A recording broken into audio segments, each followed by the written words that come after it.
한순간 하늘에 그 유인물이 뿌려지고 그다음에 만세 삼창 소리가 온 천지를 뒤엎었다. 오늘은 3.1 혁명에 대해서 말씀드리겠는데요. 여러분들이 학교에서 배우셨던 거는 좀 이제 아신다고 생각하고 약간 이제 잘 알려지지 않은 사건들 중심으로 말씀드리겠는데요. 처음에 미국의 윌슨 대통령의 민족 자결주의에 이제 자극을 받았다는 거는 다 인정을 하는 건데요. 그런데 우리나라 사람들은 아주 순진하다 그랬죠. 이상주의적이에요. 그래서 윌슨이 민족 자결주의를 제창하니까 우리도 우리의 운명을 우리 민족이 스스로 결정할 수 있겠다라고 생각해서 희망을 갖게 되는 거죠. 그러나 윌슨의 민족 자결주의는 1차 세계대전 끝나고 전성국 위주의 민족 자결주의죠. 그러니까 패전국이 갖고 있던 식민지 이제 처리 원칙들이고, 또 윌슨이 이런 이제 승전국이 갖고 있던 식민지까지도 민족 자결로 결정해야 된다라고 한 거는 아님에도 불구하고 윌슨의 민족 자결주의가 알려지면서 상당히 많은 이제 희망을 이제 갖게 됩니다. 여기에 또 고종이 독살당했다 하는 소문이 이제 삽시간에 이제 퍼졌죠. 그런데 고종 독살설도 재밌는 게 뭐냐면, 고종이 독살당하고 나서 독을 올렸던 두 궁녀도 같이 죽였다 이런 소문이 돌았는데, 당시 일본에서 이 소문이 하도 이제 퍼지니까 나름대로 해명이라고 했는데, 궁녀 2명이 죽은 건 사실인데 그래서 죽은 건 아니고 병으로 죽었다 이렇게 이제 해명을 하니까 오히려 더 이제 사실로 믿게 됐고, 사실은 이제 고종이 그 당시 우당외영 선생을 비롯한 가까운 쪽 이제 독립운동가들과 손잡고 망명하려고, 이제 중국 북경으로 망명하려고 측근인 민영달에게 5만 원의 돈을 줘가지고 북경에 행궁을 갖다 이렇게 이제 구입했다라고 하는 그런 이야기들이 있으니까, 이제 고종 망명설도 거의 사실인 걸로 생각되는데요. 그러다 갑자기 이제 고종이 세상을 떠났고, 그래서 독살설이 이제 퍼지니까 상당히 이제 민중들이 일본에 분노하게 됐습니다. 여기에다가 일본의 헌병 통치제도, 그다음에 토지 조사 사업으로 전국토의 40%에 달하는 토지를 이제 강탈한 이런 것들이 다 중첩이 되면서 전 민족이 봉기할 그런 기회를 노리고 있었던 거죠. 그래서 이때 두 군데에서 사실 처음엔 움직입니다. 하나는 천도교, 의암 선병희 선생이 이끄는 천도교계가 있고, 또 하나는 남강 이승훈 선생이 이끄는 이제 기독교계가 있어요. 그래서 처음엔 다 양쪽이 따로따로 움직였습니다. 기독교계는 처음에 독립청원을 하려고 했어요. 독립청원은 뭐냐면 우리를 독립시켜 주세요라고 하는 거죠. 그러니까 독립청원의 주제는 일본이 되는 겁니다. 반면에 천도교는 독립선언을 하려고 한 거죠. 독립선언은 뭡니까? 주체가 우리가 되는 거죠. 이게 좀 다른 거예요. 그 당시만 해도 이 민족종교와 기독교 서로 이제 교류를 많이 했는데요. 그런 와중에서 기독교계에서도 준비하고 있다. 근데 알고 보니까 기독교계는 청원하려고 한다라고 하니까 이제 천도교계와 개신교계가 서로 이제 합동 비밀 회의를 하게 되죠. 여기에서 선언을 하는 게 어떠냐라고 하니까 기독교계도 그게 맞다라고 해가지고 선언에 이제 동조를 하는데, 문제가 뭐냐면 당시 개신교의 중심은 평안도, 황해도 이쪽 서북 지역들입니다. 그런데 이분들은 다 이 청원 때문에 잠시 이제 서울에 왔는데, 다시 의견 조정하려면 여러 시간도 필요하고 자금도 필요한데, 그 당시에 자금이 부족한 거죠. 그러니까 의암 선병희 선생이 천도교 쪽에서 5,000원에 그 당시 거금을 개신교 쪽에다가 주죠. 자, 그럼 이 돈 가지고 숙식 문제를 해결하면서 선원 쪽으로 입장을 맞춰 보세요라고 해가지고 개신교계 인사들이 황해도, 평안도로 돌아가지 않고 그냥 남아서 입장 거중 조정을 하는 겁니다. 여기에다가 이제 불교 한용운 선생과 백용성 선생을 이제 참여를 시키죠. 그 다음에 이제 그 유림 쪽을 참여시키려고 했는데, 그래서 심산 김창숙 선생 쪽에다가 연락을 했는데, 그 당시 심산 김창숙 선생의 어머니가 아프셔가지고 저 경상도 그 송주에서 어머니 병간호를 하다가 서울 올라오니까 그 벌써 2월 금음이에요. 그래서 이미 다 늦었습니다. 그래서 이제 유림 쪽은 여기 참여 못한 걸 천추의 한을 알고, 아니 나라 독립선언 하는데 들어온 지 얼마 안 되는 개신교, 또 생긴 지 얼마 안 되는 민족종교 천도교, 불교는 꼈는데 조선조 500년 동안 나라의 중심이었던 우리 유림이 빠져서 이게 되겠느냐라고 해서 김창숙 선생 주도로 1919년 4월 달에 이제 파리 강화회의에 독립을 요구하는 파리 장서운동을 일으키게 되는 겁니다. 그러니까 여기에서 의문이 이제 천주교계만 빠졌죠. 왜 그러냐면 그 당시 천주교는 지금 천주교하고 많이 달랐어요. 그 당시 천주교는 주교가 미텔 주교고 그 아래에 이제 빌렘 신부가 있었는데 이 특히 미텔 주교는 아주 친일적인 인물입니다. 그래서 심지어 어떤 일까지 있었냐면 그 안중근 의사가 이토 히로부미를 저격하고 나서 사형당하기 직전에 빌렘 신부, 한국말로 홍석구란 한국 이름을 가진 분인데요. 이 홍석구 신부에게 마지막 세상 떠나기 전에 그 용세를 요청하죠.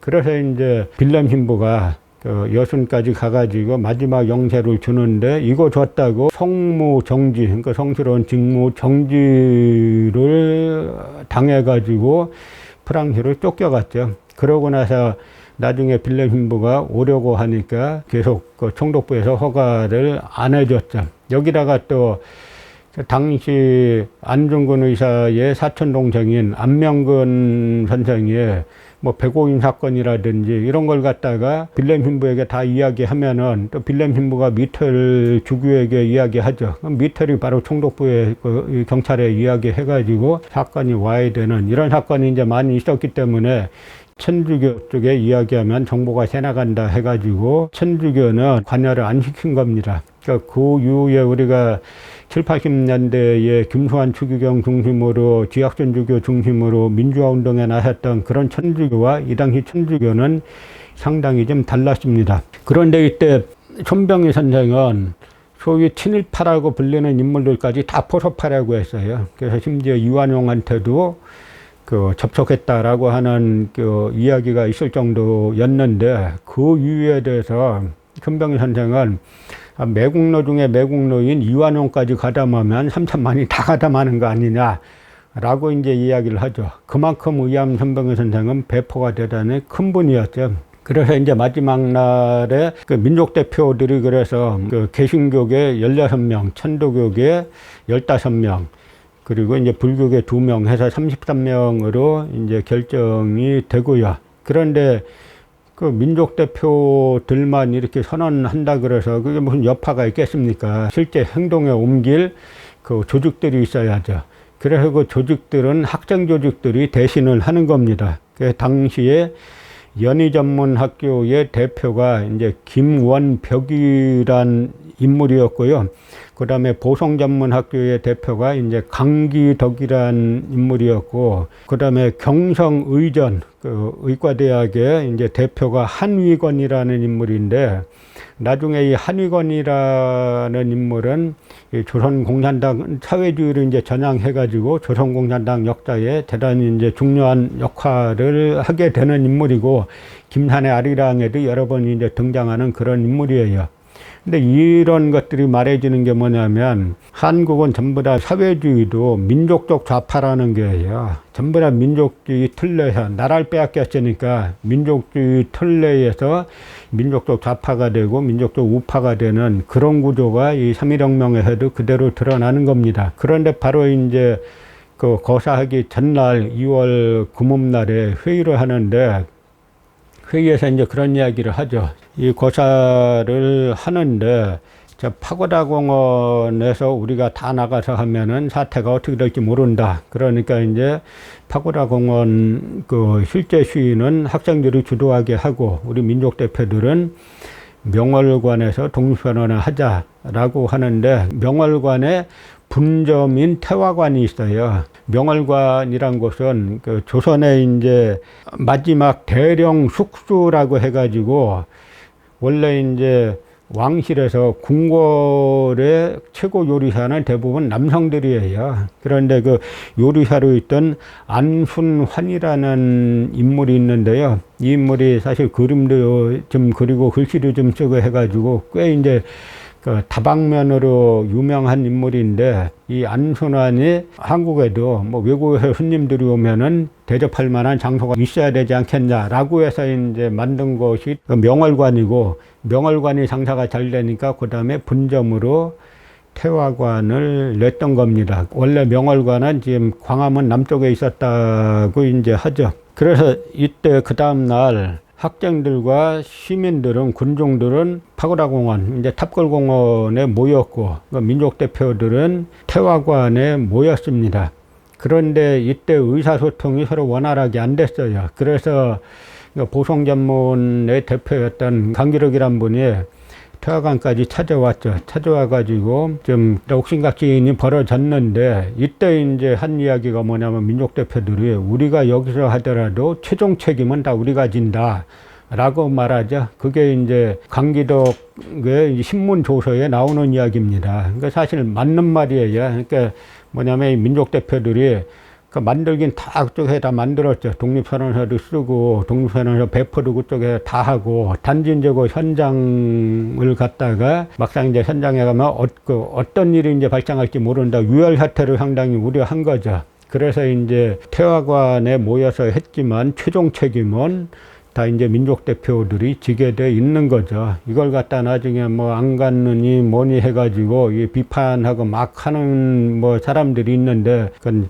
잘못된 거죠. 그 최종 책임은 다 이분들이 지는 겁니다. 그래서 이제 그 태화관에서 인사말을 하고, 그 다음에 그 한용운 선생 주도로 이제 만세 삼창을 하고 총독부에 이제 전원이 끌려갔습니다. 그리고 탑골 공원에서는 이제 학생과 시민들이 모여가지고 만세 시위를 했는데, 이때 그 이미륵이라는 필명으로 유럽에서 활동한 작가가 있어요. 본명은 이의경이라는 분인데, 이분이 바로 경성의전 출신이죠. 그래서 압록강은 흐른다라는 책에서 자기가 직접 거기에 참석해가지고 한 그 이야기를 갖다가 아주 감동적으로 묘사를 해놨습니다. 그래서 한순간 하늘에 그 유인물이 그 뿌려지고, 그 다음에 만세 삼창 소리가 온 뭐 천지를 그 뒤엎었다라고 하는 아주 이제 감동적인 이야기를 합니다. 그런데 이때 다 이제 비무장이고 비폭력 평화 시위였는데, 이제 일본군이 그 다음 날부터 이제 발포를 하기 시작하죠. 그래서 이제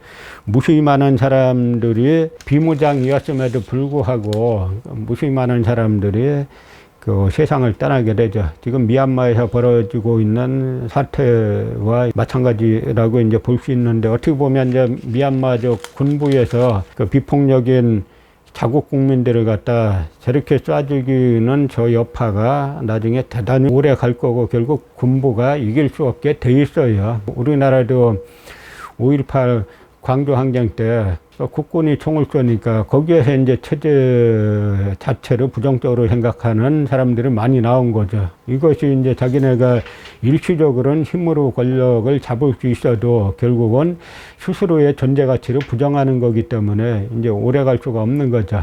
그러니까 이 3.1 이 혁명이 전국적으로, 일본에서도 놀랄 정도로 뭐 전국 방방곡곡 다 일어났는데요. 하나 마지막으로 특기할 거는 해외에서도 이것이 일어나는데, 해외에서 가장 먼저 일어난 곳이 그 3월 13일에 만주 유하연의 삼원보가 있어요. 이곳이 바로 그 국내의 독립운동가들이 그 나라가 망할 때가 되니까 우리가 이제 그 해외에 독립군 기지를 만들어 가지고 군대를 양성해서 결정적인 시기에 일본을 내쫓고 나라를 되찾자라고 하는 독립운동 방략에 의해서 신흥무관학교를 세우고 했던 지역인데요. 이 지역에서 가장 먼저 그 3월 13일 날 3.1 만세주의가 벌어지고 그 다음날 3월 14일 날 그 윤동주의 고향이었던 용정에서 또 시위가 벌어지는데 용정 시위 때는 이제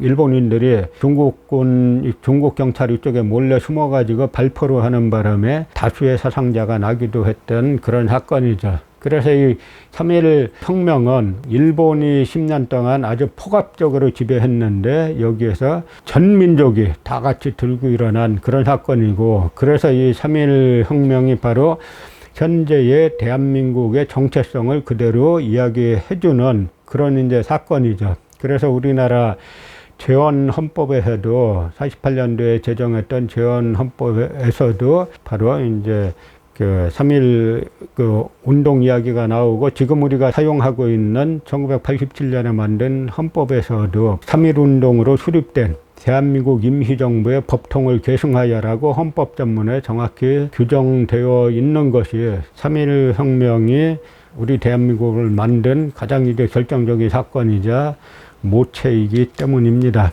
다음 시간에는 그래서 이 3.1 혁명의 결과로 탄생하는 대한민국과 대한민국 임시정부에 대해서 말씀드리겠습니다.